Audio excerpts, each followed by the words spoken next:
नमस्कार साथियों, स्वागत है आप सभी का। तो आज की क्लास में हिंदी व्याकरण के कुछ और नए महत्वपूर्ण प्रश्नों के बारे में पढ़ेंगे जो परीक्षाओं में पूछे जाते हैं। तो चलिए क्लास को शुरू करते हैं और देखते हैं पहला प्रश्न।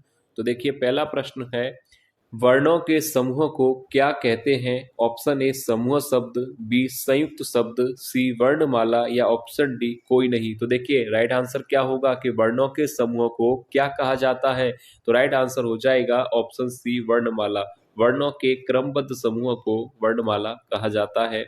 नेक्स्ट क्वेश्चन है, यदि तुम चलो तो मैं भी चलूं किस प्रकार का वाक्य है? ऑप्शन ए विधिवाचक, बी संकेतवाचक, सी निषेधवाचक या डी इच्छावाचक। तो देखिए राइट आंसर क्या होगा कि यदि तुम चलो तो मैं भी चलूं। तो यहाँ पर कौन सा वाक्य होगा?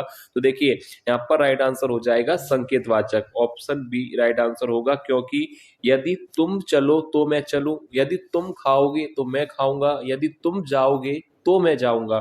तो यहाँ पर संकेतवाचक है कि यदि तुम जाओगे तो मैं जाऊंगा, यदि तुम चलोगे तो मैं चलूंगा। तो इस प्रकार के जो वाक्य होते हैं वह संकेतवाचक वाक्य होते हैं। अगला प्रश्न है, पानी का पर्यायवाची शब्द नहीं है। ऑप्शन ए अम्बु, बी नीर, सी सर या ऑप्शन डी मेघ पुष्प। तो देखिए राइट आंसर क्या होगा कि पानी का पर्यायवाची शब्द नहीं है। तो ऑप्शन यहाँ पर सही होगा तीसरा, सर यहाँ पर पानी का पर्यायवाची नहीं है, क्योंकि सर किसका पर्यायवाची होता है? तालाब का या जलाशय का। ठीक है, याद कर लीजिए, जलाशय का पर्यायवाची होता है या तालाब का पर्यायवाची होता है। तो यहाँ पर ऑप्शन सी ही राइट आंसर हो जाएगा। अगला प्रश्न है, उत्पत्ति की दृष्टि से शब्दों के भेद हैं 3, 2, 4 या 5। तो देखिए उत्पत्ति की दृष्टि से शब्दों के कितने भेद होते हैं? तो ऑप्शन यहाँ पर सही हो जाएगा तीसरा ही सही होगा 4। क्यों, कौन कौन से होते हैं? पहला होता है तत्सम, दूसरा होता है तद्भव, तीसरा होता है देशज और चौथा होता है विदेशज। याद रखिएगा, परीक्षा में पूछा जा सकता है कि उत्पत्ति की दृष्टि से शब्दों के भेद बताइए, तो आपको बताने हैं 4, तत्सम, तद्भव, देशज, विदेशज। अगला प्रश्न है, अनुनासिक का संबंध होता है केवल मुंह से, केवल नाक से या नाक और मुंह दोनों से या ऑप्शन डी इनमें से कोई नहीं। तो देखिए अनुनासिक का संबंध किससे होता है, और यह प्रश्न परीक्षाओं में पूछा जाता है। अनुनासिक का संबंध किससे होता है? नाक से या मुंह से या नाक और मुंह दोनों से। तो आपको याद रखना है ऑप्शन सी यहाँ पर सही हो जाएगा, नाक और मुंह दोनों से। ठीक है, नाक और मुंह दोनों से उच्चारित होते हैं, अनुनासिक वर्ण कहलाते हैं। अगला प्रश्न है, रस भरा शब्द में समास है। ऑप्शन ए तत्पुरुष, बी अव्ययी भाव, सी बहुब्रीहि या ऑप्शन डी द्वंद्व। तो देखिए राइट आंसर क्या होगा कि रस भरा शब्द में कौन सा समास होना चाहिए? तो देखिए रस भरा का विग्रह करेंगे तो क्या मिलेगा? रस से भरा, रस भरा यानी रस से भरा। तो ऑप्शन यहाँ पर पहला ही सही हो जाएगा, तत्पुरुष समास। और तत्पुरुष में भी अगर आपसे पूछा जाए कि कौन सा होगा, तो याद रखिएगा करण तत्पुरुष, क्योंकि से विभक्ति है और से विभक्ति है तो ऑप्शन यहाँ पर तत्पुरुष तो होगा। तत्पुरुष में भी पूछा जाए तो करण तत्पुरुष राइट आंसर हो जाएगा। अगला प्रश्न है, तुम अपने काम में सफल रहो कैसा वाक्य है? विधिवाचक, संकेतवाचक, निषेधवाचक या इच्छावाचक। तो देखिए राइट आंसर क्या होगा, और इस तरह के प्रश्न ही परीक्षाओं में पूछे जाते हैं। तो यहाँ पर देखिए प्रश्न को पहले पढ़िए ध्यान से कि तुम अपने काम में सफल रहो, तो ये क्या है? इच्छावाचक है या संकेतवाचक है? तो देखिए यहाँ पर राइट आंसर हो जाएगा ऑप्शन डी इच्छावाचक है, क्योंकि यहाँ पर कहा गया है कि तुम अपने काम में सफल रहो। तो यहाँ पर ऑप्शन डी सही हो जाएगा इच्छावाचक। निषेधवाचक क्यों नहीं होगा? क्योंकि निषेधवाचक वहां पर होता है जहां पर मनाही की जाए, यानी जहां पर नकारात्मकता हो, यानी मैं इस काम को नहीं करूंगा, मैं वहां पर नहीं जाऊंगा, मैं खाना नहीं खाऊंगा। जहां पर मनाही हो वहां पर निषेधवाचक होता है। तो ऑप्शन डी सही हो जाएगा इच्छावाचक।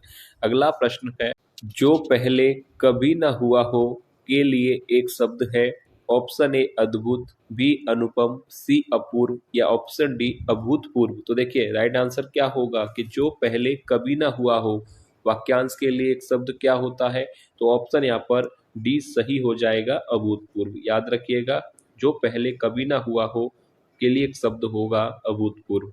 अगला प्रश्न है, ज्येष्ठ का विलोम शब्द है। ऑप्शन ए पूर्व, बी कनिष्ठ, सी अग्रज या ऑप्शन डी कोई नहीं। तो देखिए राइट आंसर क्या होगा कि ज्येष्ठ का विलोम शब्द क्या होता है, ज्येष्ठ का विलोम शब्द होगा कनिष्ठ। ऑप्शन बी राइट आंसर हो जाएगा। अगला प्रश्न है, संधि कितने प्रकार की होती है? ऑप्शन ए 5, बी 4, सी 3 या ऑप्शन डी 2। तो राइट आंसर क्या होगा कि संधि के कितने प्रकार होते हैं? तो ऑप्शन सी राइट आंसर हो जाएगा 3। कौन कौन से? पहला होता है स्वर संधि, दूसरा होता है व्यंजन और तीसरा होता है विसर्ग संधि। तो याद रखिएगा संधि के 3 प्रकार कौन कौन से हैं? स्वर, व्यंजन और विसर्ग। ठीक है। अगला प्रश्न है, छ ध्वनि किसके अंतर्गत आती है? ऑप्शन ए घोष वर्ण, बी तालव्य वर्ण, सी संयुक्त वर्ण या ऑप्शन डी मूल स्वर। तो देखिए छ ध्वनि किसके अंतर्गत आती है? तो राइट आंसर हो जाएगा ऑप्शन सी संयुक्त वर्ण के अंतर्गत, क्योंकि संयुक्त वर्णों की संख्या होती है 4। कौन कौन से वर्ण संयुक्त होते हैं याद रखिएगा, मैं बता दूं आपको। एक तो होता है छ, एक होता है त्र, एक होता है ज्ञ और एक होता है स्र। तो ये 4 वर्ण हैं जो संयुक्त वर्ण कहलाते हैं। ठीक है। और ये किन वर्णों के योग से बनते हैं वो भी याद रखिएगा, क्योंकि उनसे भी प्रश्न पूछा जाता है। ठीक है। अगला प्रश्न है, इंद्र का स्त्रीलिंग शब्द है? Option A Indra, B Indrani, C Indrani या ऑप्शन डी इंद्रानी। तो राइट आंसर क्या होगा? इंद्र का स्त्रीलिंग शब्द क्या होता है? तो याद रखिएगा ऑप्शन डी यहाँ पर सही होगा, इंद्रानी। इंद्र का स्त्रीलिंग शब्द होगा इंद्रानी। अगला प्रश्न है, यथा समय शब्द में समास है? बहुब्रीहि, तत्पुरुष, अव्ययी भाव या कर्मधारय। तो देखिए राइट आंसर क्या होगा? यथा समय शब्द में कौन सा समास होगा? तो देखिए यहाँ पर राइट आंसर हो जाएगा ऑप्शन सी, क्योंकि जब पहले पद की प्रधानता हो और उपसर्ग हो वहां पर सदैव अव्ययी भाव समास होता है, और उपसर्ग सदैव शब्द के पहले लगता है वह उपसर्ग होता है। तो यथा समय में जो उपसर्ग होगा वह होगा यथा। तो यहाँ पर ऑप्शन सी राइट आंसर हो जाएगा। अगला प्रश्न है, पेड़ से फल गिरा वाक्य में कारक है? ऑप्शन ए अपादान, बी संप्रदान, सी करण या ऑप्शन डी अधिकरण। तो देखिए पेड़ से फल गिरा वाक्य में कौन सा कारक होगा? तो मान लीजिए कि एक पेड़ है।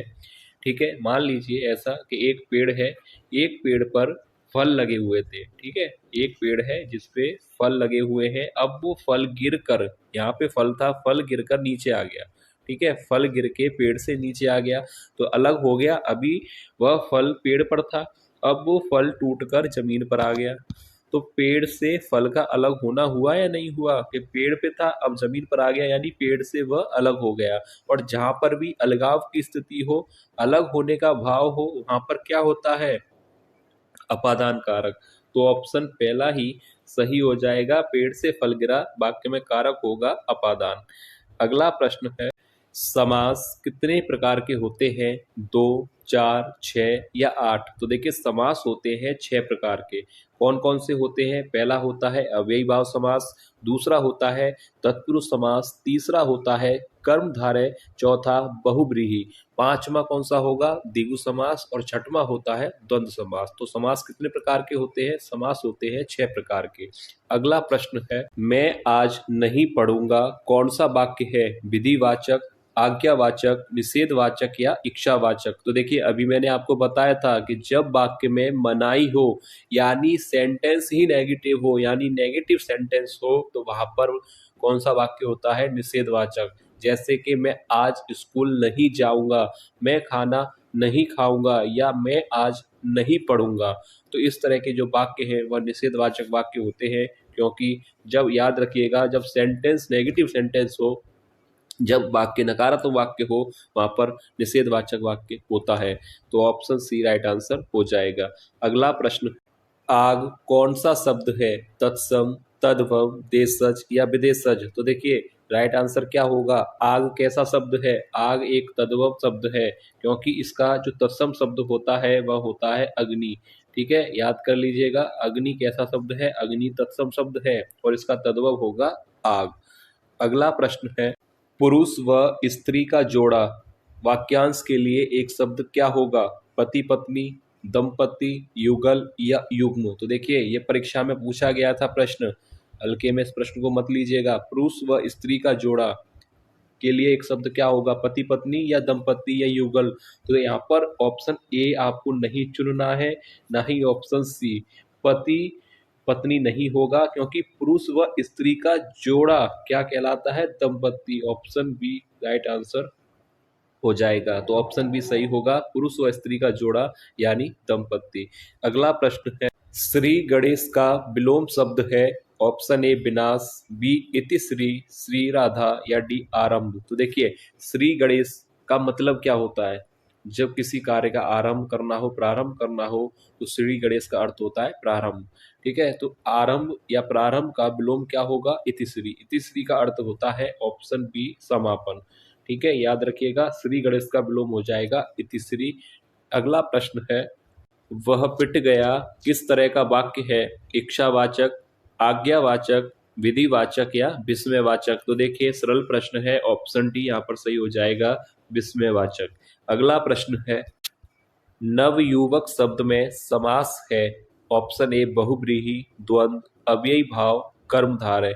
तो देखिए, ये वीडियो का अंतिम प्रश्न है जो कि आप लोगों को करना है। हर वीडियो में एक प्रश्न दिया जाता है, एक टेस्ट प्रश्न दिया जाता है। तो आज की वीडियो का ये प्रश्न आपको करना है कि नवयुवक में कौन सा समास होगा।